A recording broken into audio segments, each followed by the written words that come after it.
Hey, you. Bravo's now in Canada. I just got chills. If you know Bravo, I love that. You love that? you know Vanderpump Rules, Why does it have to get so complicated? Summer House, Don't activate me because you've not seen me activated. Below Deck, I'm not your friend, I'm your captain. Top Chef, Hi, Chef. and Housewives. Definitely Housewives. I'm not gonna lie, I'm looking forward to this. Bravo, now available. It's insane. Subscribe now with your TV service provider. Fall in Canada has never been hotter. Frequency Podcast Network. Stories that matter, podcasts that resonate. I don't want to spoil for you the twists and turns of today's episode. Some stories are just better if you don't know much going in. So I will just say this to set it up. An American university is suing a Canadian woman who lives in Kitchener. It is trying to recover millions of dollars that it claims she received as a result of fraud. The woman in question denies this. She worked for that money, she says, and she earned it. All the other stuff that comes before that, though, the sex, the real estate, the investigations and online pseudonyms, that I will leave for our guest to explain.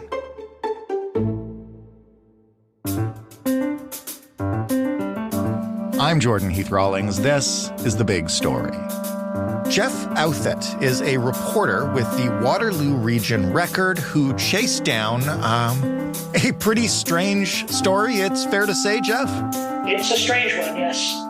Why don't you just start by telling us who is Stephanie Saylor and what does she do for a living? Stephanie is a woman who lives here in Kitchener, and when she was about 24 years old, I think it was 2013, she began to model on adult content websites. So she joined up to 4 of these websites in which you put yourself on the website as a model and solicit interest from people who watch your videos or connect with you on the website and pay you money. And in particular, I guess, we're going to talk about a website called My Girl Fund. And can you just tell us a little bit about it and how it works? Sure. Well, one of the websites she joined in 2013 was called My Girl Fund. It's a website that connects women to men, mostly. It invites customers, would be the men, and I'm quoting here from the website, to, quote, have fun talking and flirting with as many girls as you'd like, and connect with them on a much more personal level than you'd ever be able to achieve on other sites. It goes on to say, each girl is raising money to reach a goal close to her heart. Your generous contributions get her one step closer, so you can be sure she'll be very grateful for your help. Right. And it is the contributions in particular that we're talking about, because this is where the story gets a little more interesting than the typical transfer of money for services that we'd be talking about here on the internet. So maybe just explain who is a gentleman that I guess Saylor met with the name John Generous, and what happened to their interactions when she met him. Sure. Well, Stephanie Saylor had been on the site for a few years. It hadn't proved to be enormously lucrative, but she was making some money off this site and others. And early in 2016, I believe it was February 2016, she connected for the first time. She went on the site by the name of Amber, because on these sites you're not supposed to use your real names. So she posed on the site as a model named Amber. And she connected with a man who posed on the site by the name of John Generous. That's the alias he took. So they connected early in February 2016, and as I recall, he sent her, I believe, $1,000 US right after their first meeting. Now, the way this transaction happens, as I understand it, is he pays the website using a credit card, and the website takes a cut. So the website makes its money that way. It connects people and facilitates their interaction, and then takes money off the top. So if he sends her $100, for example, she might get 80 of it, and the website might keep 20. I'm just using that as an example. So he gave her as I understand it, $1,000 right off the bat. And they continued to connect with each other. And he sent her more money, and then he sent her more money, $5,500 US in the first 4 days. And then meanwhile, they're still writing to each other. Now, what was interesting about this couple was that after their connection, they pretty quickly abandoned the aliases and started using their real names with each other.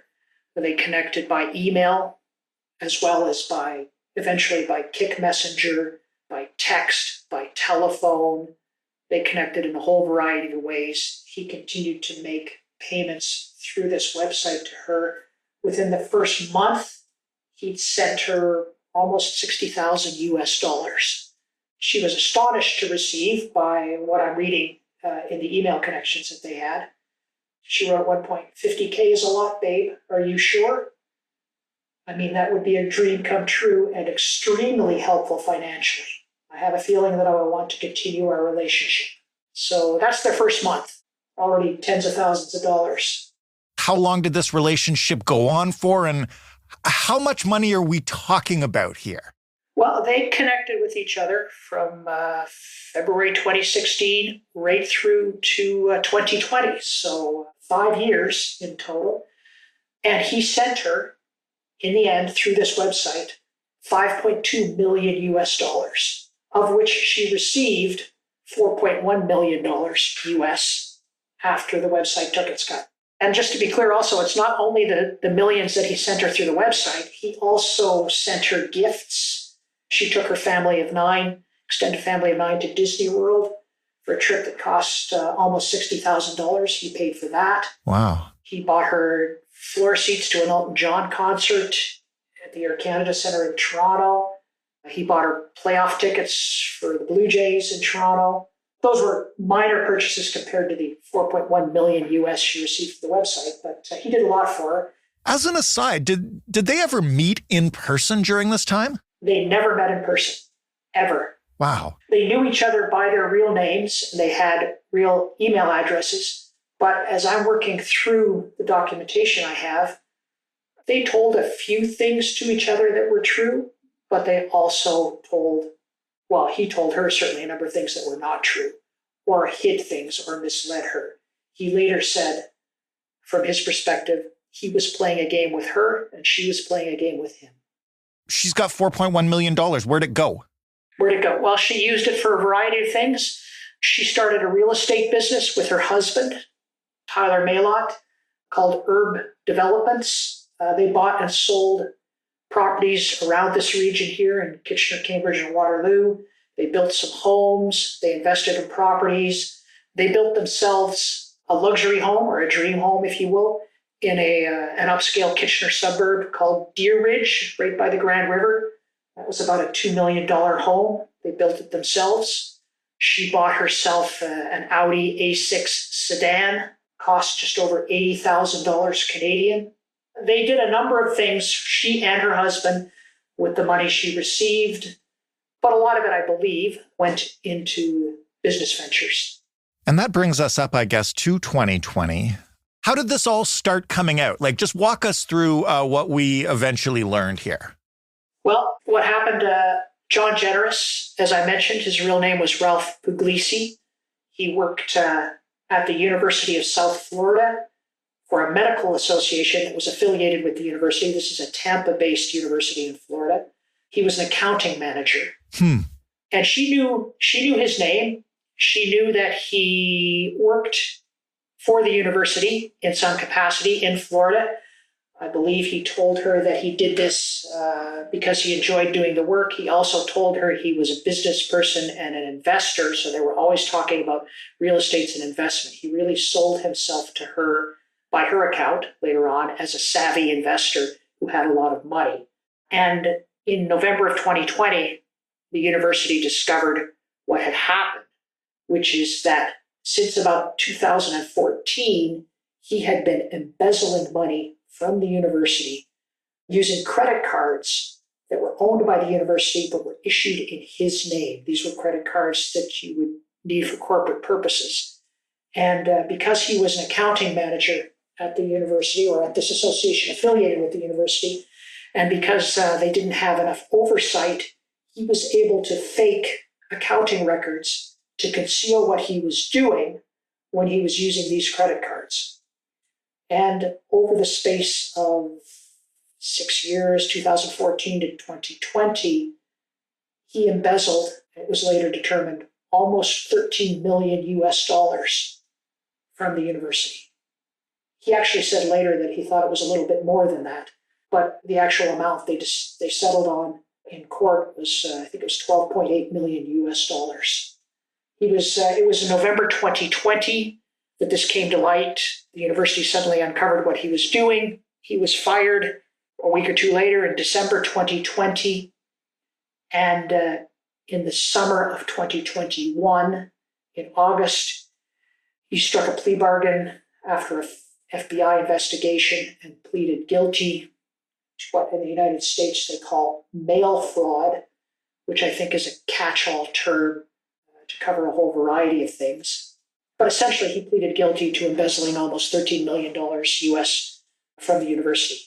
And of this money, he did a lot of things with this money. He did some home renovations in Florida. He chartered some yachts. He went on some vacations. But mostly, he spent it on women affiliated with adult content websites, including Stephanie here in Ontario, but not exclusively her. There were some other women as well.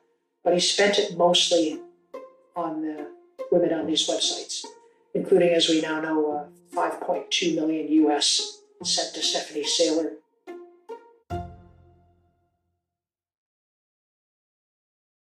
Hey, you! Bravo's now in Canada. I just got chills. If you know Bravo, I love that. You love that? you know Vanderpump Rules, Why does it have to get so complicated? Summer House, Don't activate me because you've not seen me activated. Below Deck, I'm not your friend, I'm your captain. Top Chef, and Housewives.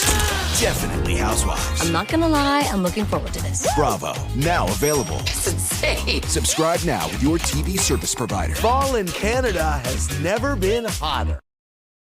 Now, I know we're going to get to what the school says happened here and what he's admitted to, but first, how has Stephanie described finding out about this and what she knew?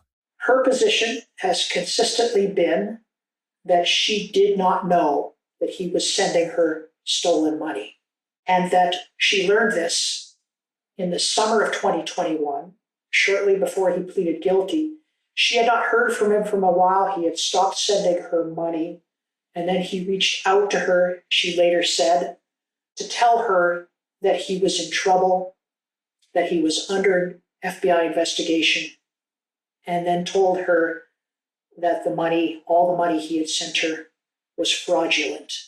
And she later said, I was shocked, she said in the summer of 2021, to learn this. Now, she said they had this conversation over Kik Messenger, which is sort of online communication platform. I haven't seen that exchange. I haven't seen it in court records. She later said that she lost the exchange, tried to screenshot it, didn't have it because she wanted to bring it up again to show and prove her point that this was all news to her, that this was stolen money that he sent to her. So that's always been her position. She never knew it was stolen money.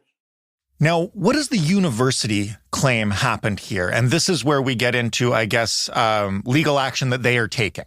Yes, the university's position has been, both in a lawsuit it filed against Stephanie Saylor in Florida and in a current lawsuit it now has in Ontario, that she knew the money was stolen and that she knew this early on in 2016. The other claim related to that is that she agreed with Ralph Puglisi on a scheme to sort of launder this stolen money, and that they would do this by means of her sending him cash back or money back after he provided money to her through the website using the credit card. That's the university's contention. This is an unproved allegation.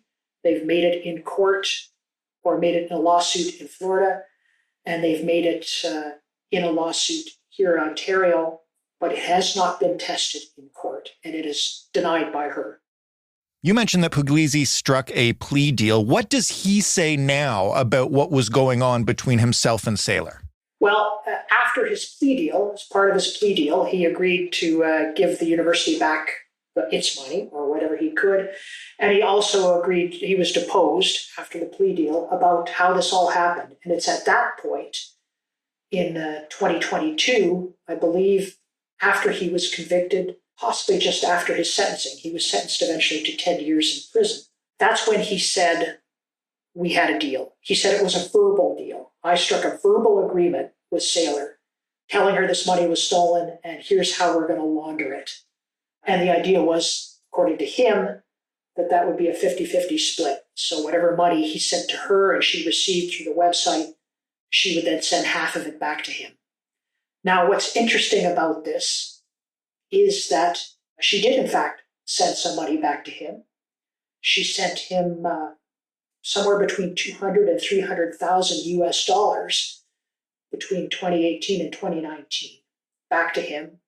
We published pictures of one of the checks that she wrote to him for something like $25,000 sent back to him. Her contention is not that this was part of any money laundering scheme, but that he simply asked for her help because he needed some money, and she felt obliged because he had been so generous and supportive of her over the years. So for a period of time, she did send him back some money. But it had nothing to do, she said, with any type of money laundering scheme or prearranged agreement, and it certainly was nowhere near half the money that he sent to her.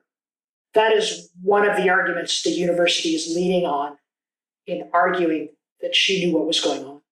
How is it that the university never discovered this? And I mean, you mentioned they tried to do this on another site and couldn't do it. How is it that nobody flagged this? Well, that's an interesting question. The other site is fascinating because what happened was early in 2016, when he was literally, they were still brand new to each other, but he'd sent her a fair amount of money already. They decided to try another site, which is called I Want Clips, which provides a similar service to My Girlfriend, but perhaps at better rates than My Girlfriend. Anyway, they switched to that site, and he sent her, I believe, $50,000 US in a short period of time, several weeks anyway. That website flagged that transaction as suspicious right off the bat because he was a brand new customer on the website and it was a large amount of money. So that website flagged that as suspicious, did its own investigation, and discovered that he was using a credit card that was owned by the university and not by him. So it contacted his bank in Florida about this, the bank where the credit card was out of, and the website contacted Stephanie Saylor and sent her an email saying, basically, this might be fraud. They actually used the word fraud and said he's using a university credit card that he does not own. So the university is leaning on that in part to suggest that she knew this was fraudulent from the start. But nobody picked it up then. Nobody picked it up. On his end, he was able to cover it up at the university. He was able to create enough of a story that the bank didn't investigate, the university never caught on. They abandoned I Want Clips and went back to My Girlfriend. And Stephanie Saylor says she was persuaded he told her a whole story about how it was a misunderstanding, and she accepted his story, that it was a misunderstanding. And not only was it that she accepted the agreement that it was a misunderstanding, but it wasn't her job to be suspicious of the money he sent her. That was up to the university and up to the website. And she said, if the university doesn't seem to have a problem with this, and my website is accepting it, I'm going to trust them. I'm not going to do anything about this. I heard what he said. It's not my job to question this. If it was fraud, she actually said at one point, why would the university let this go on for so long? I mean, fair point. That is a fair point, and I have not done any reporting on this myself, but I know that there has been some reporting in the United States on this when this fraud came to light by some American newspapers and other media outlets about how the university allowed this to happen because it went on for quite some time. And the university now says, of course, that it's updated its procedures and its checks and nothing like this will happen again. But from the outside, that's a lot of money, almost $13 million to go missing or to go sideways for over a whole number of years and not notice. It is truly a wild story. And you mentioned there is a case against Saylor from the university up here in Canada. What happens now with that? And the university, I guess, is trying to get its money back. Is there anything left? Does she have any money to give them? Well, the university, it sued her and just about everybody else involved in this case down in Florida in 2022. And so she made a number. So they went back and forth, her and the university, for over 2 years of litigation in Florida. That lawsuit was settled literally just this summer in July. According to the university, she agreed to pay the university $100,000 US and also agreed that she would pay the university proceeds from her real estate businesses here in Ontario based on the businesses she started with the money that came from the university. Now, shortly after that lawsuit was settled, the university has launched another lawsuit, this one in Ontario. It was filed in Superior Court of Ontario in Kitchener in August. And it names her husband, Tyler Maylott, as a defendant, as well as a number of corporations that are connected to Maylott and Stephanie Saylor and connected to some of their properties, business partners, basically. So the university is trying to get its money back. It's been trying in Florida. It's trying here. This is essentially round 2 of round 1, which would have been the lawsuit they conducted against her in Florida. Now, when they settled that lawsuit in Florida, they settled it with what they call, I think they said it settled with prejudice, which is a legal term, which means that they can't sue her again. Huh. And in fact, here in Ontario, she is not named as a defendant. Her husband is named as a defendant. The allegation that she knew this was stolen money and that it was a 50-50 split, again, an allegation that was never proved in court, is repeated in the lawsuit here, but she's not named as a defendant. Some of the companies, or numbered companies and other investment companies that are named as defendants, she is listed as a director, but she is not personally named in this case. And there's no chance of criminal charges on this, or are there still? Well, Ralph Puglisi faced criminal charges. I have seen no evidence. I believe that no one else ever faced a criminal charge. He is the one who stole the money. No one else stole the money but him. So as far as I understand it, he is the only one to have faced criminal charges. But the university went after everybody in Florida. Other people, including Ralph Puglisi's family, who might have received some of this money, Stephanie Saylor, women with other adult websites. They also sued the platform, My Girl Fund, as well. They settled a number of these lawsuits this past summer, so they have a legal strategy. I don't know what it is exactly, but they settled a number of the lawsuits this summer, but then launched a new one, as I said, here in Ontario against Saylor's husband, Tyler, and firms connected to the couple. And I believe, last I looked, the university still had an ongoing lawsuit in Florida against My Girl Fund. And we'll see what happens. And if somebody approaches you on an adult site with millions of dollars, it seems too good to be true. Maybe do your due diligence.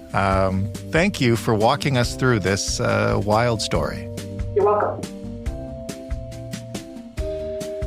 Jeff Outhit of the Waterloo Region Record.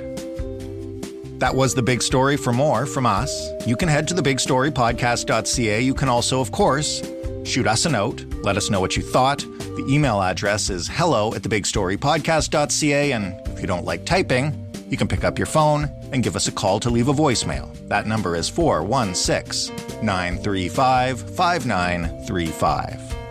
The Big Story is in every podcast player, and that includes Seeker, Seekr. If you haven't checked it out, you might want to give it a try. You can also ask for The Big Story on your smart speaker by saying, "Play The Big Story Podcast." Joe Fish is the lead producer of The Big Story. Robin Simon is a producer on our team. Matt Kesselman handles our sound design. Stephanie Phillips is our showrunner. Mary Jubrin is our audience development lead. Diana Kay is our manager of business development. I am your host and your executive producer, Jordan Heath Rawlings.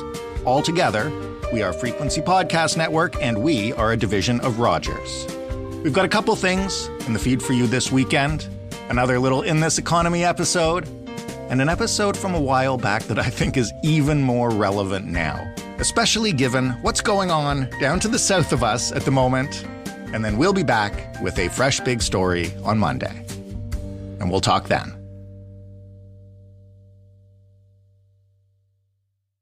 Hey you, Bravo's now in Canada. I just got chills. If you know Bravo, I love that. You love that? you know Vanderpump Rules, Why does it have to get so complicated? Summer House, Don't activate me because you've not seen me activated. Below Deck, I'm not your friend, I'm your captain. Top Chef, and Housewives. Definitely Housewives. I'm not gonna lie, I'm looking forward to this. Bravo, now available. It's insane. Subscribe now with your TV service provider. Fall in Canada has never been hotter.